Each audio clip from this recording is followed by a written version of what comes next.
നിങ്ങൾ ഒരു മർഡറിന് വിറ്റ്നസ് ആവുന്നു. പക്ഷേ ഈ മർഡർ നിങ്ങൾ കണ്ട കാര്യം എല്ലാവരോടും പറയുമ്പോൾ ആരും നിങ്ങളെ വിശ്വസിക്കാൻ തയ്യാറാവുന്നില്ല. നിങ്ങൾ ചുമ്മാ ഓരോന്ന് ഹാലുസിനേഷൻ ചെയ്ത് കൂട്ടുന്നതാണെന്ന് എല്ലാവരും പറയുന്നു. നിങ്ങളുടെ ഇമാജിനേഷൻ ആണെന്ന് പറയുന്നു. എന്താല്ലേ അവസ്ഥ? ലോറ ബ്ലാക്ക്ലോക്ക് വെലോസിറ്റി മാഗസീനിലെ ഒരു ജേർണലിസ്റ്റ് ആണ്. ഒരു ലക്ഷറി ക്രൂസിൽ കുറച്ച് ദിവസം സ്പെൻഡ് ചെയ്യാനായിട്ട് ലോറയ്ക്ക് ഒരു ക്ഷണം ലഭിച്ച് ലോറ അങ്ങോട്ടേക്ക് പോവുകയാണ്. ആ പോക്കില് ലോറയ്ക്ക് സംഭവിക്കുന്ന ചില കാര്യങ്ങളാണ് ഇനി പറയാൻ പോകുന്നത്. ആ ക്രൂസിൽ എത്തിയതിനു ശേഷം ലോറയ്ക്ക് പ്രത്യേകിച്ച് ഒന്നും തോന്നില്ല. പക്ഷേ ലോറ ആ ക്രൂസിൽ വെച്ച് ഒരു മർഡറിന് വിറ്റ്നസ് ആവുന്നുണ്ട്. തന്റെ ക്യാബിൻ നേരെ ഓപ്പോസിറ്റ് ഉള്ള ക്യാബിൻ നമ്പർ 10 ഒരു പെൺകുട്ടി കടലിലേക്ക് എടുത്ത് ചാടിയതായിട്ടോ ആരോ അവളെ തള്ളിയിട്ടതായിട്ടോ ലോറയ്ക്ക് മനസ്സിലാവുന്നു.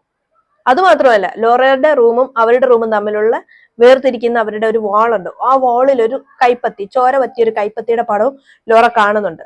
പക്ഷേ അവിടെ കിടന്ന് എല്ലാരും വിളിച്ചു കൂവി എല്ലാരും വന്ന് നോക്കുമ്പോൾ അവിടെ അങ്ങനെ ഒരു കൈപ്പത്തിയോ ബ്ലഡ് പറ്റിയൊരു കൈപ്പത്തിയോ ഒന്നുമില്ല. അതുമാത്രമല്ല, ക്യാബിൻ നമ്പർ 10 എന്ന് പറയുന്ന ക്ലോസ് ആയിട്ടുള്ള ഒരു ക്യാബിനാണ്. ആ ക്യാബിനിൽ വരാനിരുന്ന ആൾക്കാർ വരുന്നതിന് കുറച്ചു മുന്നേ തന്നെ അവരുടെ യാത്ര ക്യാൻസൽ ആക്കിയിരുന്നു. സോ ആ ക്യാബിനിലും ആരുമില്ല. അപ്പൊ ലോറ പറയുന്നതൊക്കെ വെറുതെ അല്ലേ? അതോ ലോറ പറയുന്നതൊക്കെ സത്യമായിരിക്കുമോ?